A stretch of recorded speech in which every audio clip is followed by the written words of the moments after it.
So, next up, I've got the tremendous pleasure to, I can't really see, to welcome to the stage a representative of one of the most successful game IPs of recent years. So, it's Dan Murray of Skybound, and of course, The Walking Dead. So, can we have a round of applause for Dan, please? Good to see you. Where would you like to sit, Dan? We'll give them a second to come in and out. So, that was inspiring. That was inspiring. A lot of haptics, AI.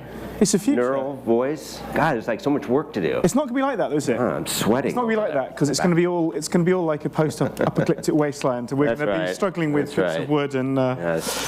So, I'm going to launch straight in. So get in. So, obviously, you've had incredible success with The Walking Dead's IP, and it's gone in lots of different kind of directions.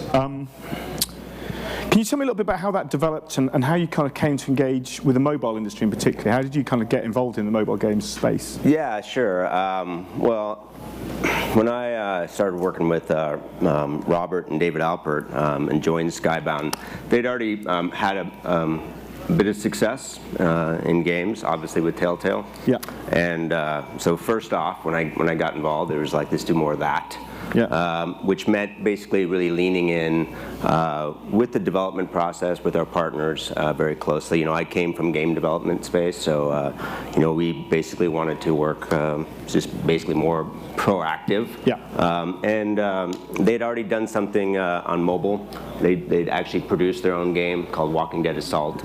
But they made, not to say the game wasn't good, it was good, but they made a lot of, just mistakes. And they didn't understand, the whole nature of game development. So when they came to me, Robert just said, look, I love playing video games, but I don't know how to make them, how the hell they're made. And I don't know crap about it. So you said it's easy. So basically, just do what you do. I'm not going to bother you, but you have a couple missions, and one of them is to make sure that The Walking Dead, with Skybound's name on it, is first when it comes to the landscape of other Walking Dead properties coming out of our partners at AMC. So I had a very clear mandate, and so basically as I looked at the landscape, obviously free to play 4 years ago was the thing. It had established itself, and now it's like. But that was basically we had to look at free to play, and we looked at a lot of various game companies, and I spent the first few months really just talking to everybody that I had known from my previous gig. Yeah. And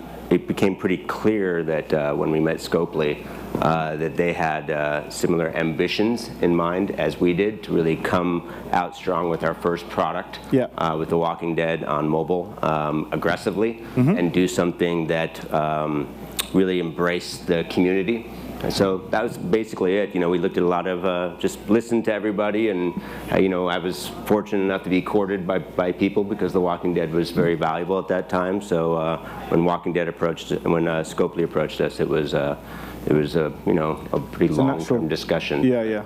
Okay. Yeah. So that's kind of mechanics of it. I guess what are the main challenges you say of kind of adapting an IP like The Walking Dead or any IP really from that medium where it's kind of comic books and yeah, the biggest challenge honestly is that The Walking Dead isn't like a regular I think the reason why people responded so well to the property is that it's a different point of view for typical zombie stories because it's not about the walkers and the horror as much. It's all about the people, and it's Robert did this had this unique twist where he basically made it about the beginning of civilization, not the end. So he started it after the apocalypse, and his whole I think he's said this many times, is he always wanted to see what happened after the helicopter took off. And maybe what happens other than the fact that everybody dies, maybe people live.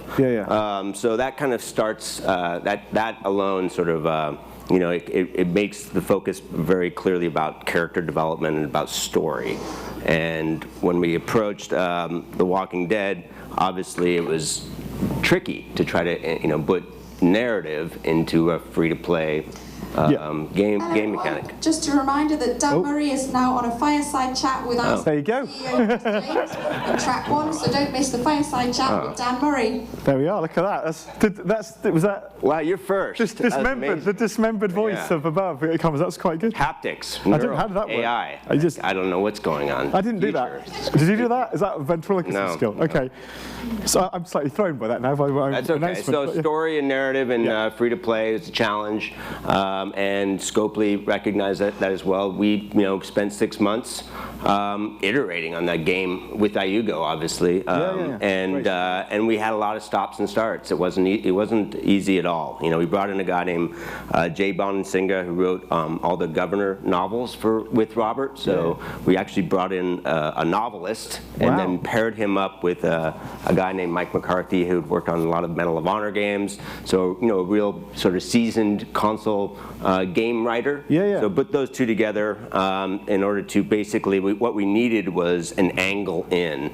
And the one thing about The Walking Dead is that the canon is focused on a very sort of select group of people, right? And as we see often in mobile games specifically, the depth of the metagame has to offer so much content, it has to be delivered so consistently that we had to find a way to sort of not just lean into canon, but really kind of give us another sort of point of view, another angle into the fiction.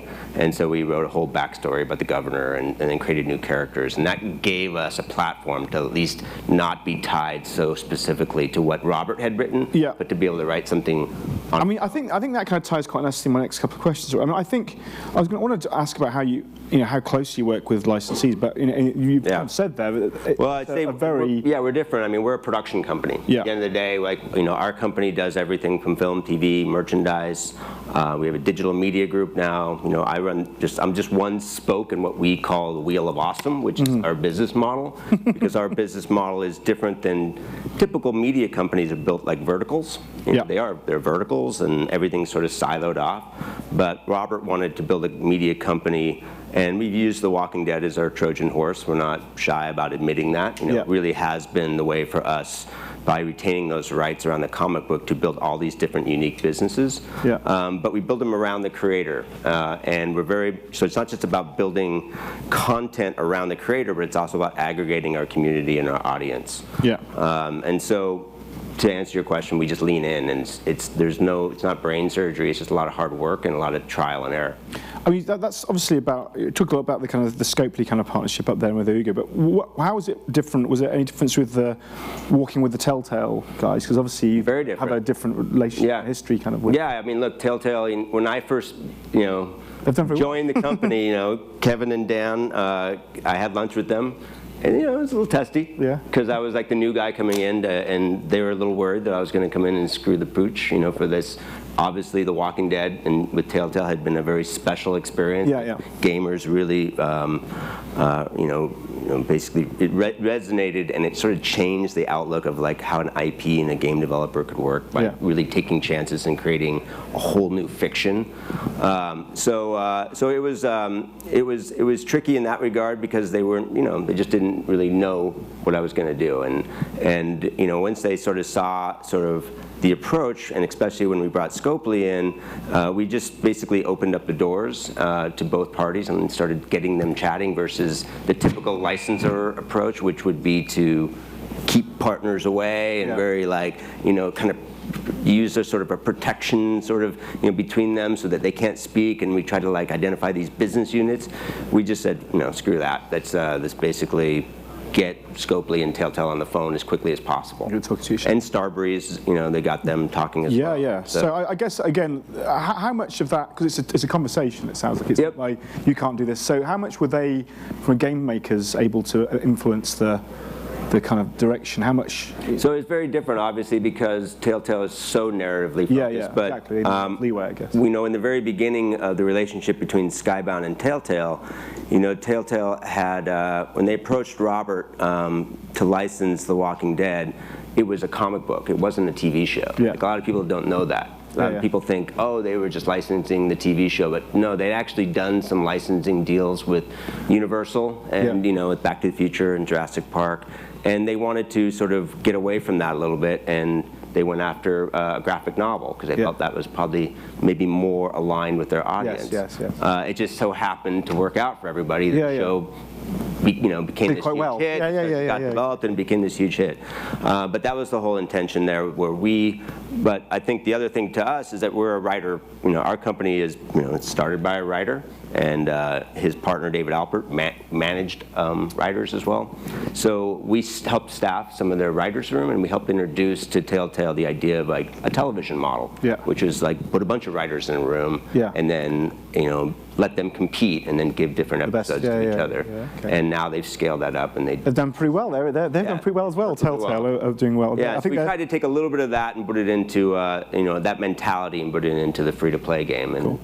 But obviously the game with Scopely is built around a lot of mechanics too. So there's a lot more sort of variation, I guess.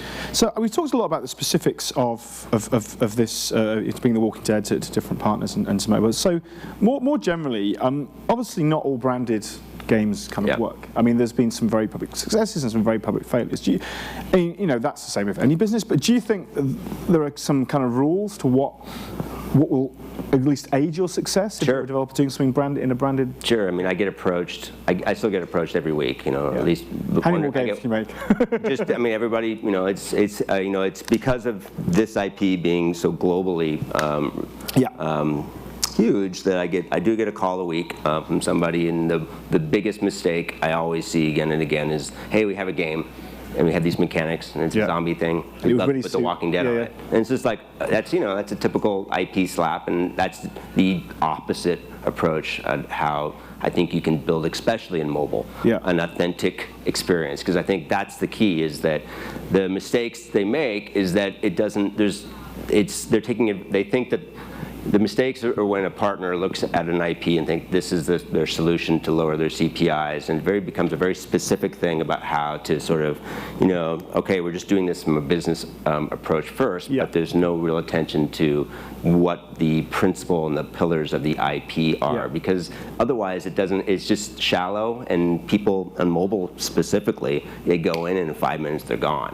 Right? So if they don't find something, the days of the IP slap are it'll never work. It doesn't work. I mean, it might get you something like quickly up to the top, but it'll immediately go away. And there's other Walking Dead games that have come on mobile. I won't mention them, but they're not from us, but that have gone up and then disappeared. So The Walking Dead's not it doesn't guarantee you anything. No. So I think that's the thing. It has to be built with the authentic spirit of the IP in mind. Well, I guess that the related thing is that needs the IP holder to engage in that, because the IP holder's not going to. So for people who are looking, for developers, I think, from this audience, obviously people are, this is a B2B audience, so, I'm sure that people are just looking for, ideas and strategies, and I think the main thing to keep in mind is when you're going to reach out to any IP or brand, or even if it's an individual, you should be asking a lot of questions about and coming with a playbook. I think that's the key. Like for us, as I mentioned, we have all these different businesses, but we're 55 people. Our company is very, very small, and we like to keep it that way because we try to be lean and agile and responsive to our partners, and not have a lot of vice presidents that are sitting in the way of things, protecting their own business. But that also is a challenge because bandwidth and everything else is an issue, and the only way to really take advantage of our company is to come with a very deep, specific playbook. And not everything might happen, but Scopely definitely came, and their marketing team, Jamie Berger and his team, really sort of came and they had a whole initial playbook that they came to us with, and we helped through the discussions change a lot of that, because we saw our audience and we were like, look, that's probably not going to resonate with our fans because we're pushing out all this other content. Maybe we want to try this, and we created a whole viral campaign. There was like this secret mystery package that was delivered to all our super fans and influencers that we already had at our sort of, in our network.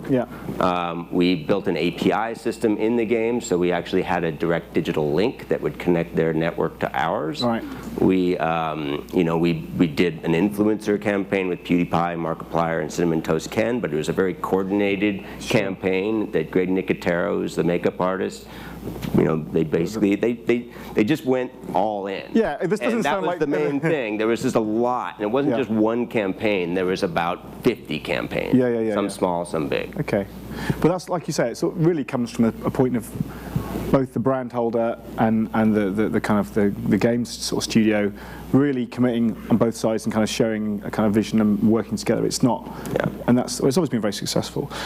So at this show we've kind of got kind of VR content tomorrow, and there's a VR indie pitch going on at the moment, so we're into the VR space, and you've kind of announced ET that you're entering the VR space. Well, we've been in it.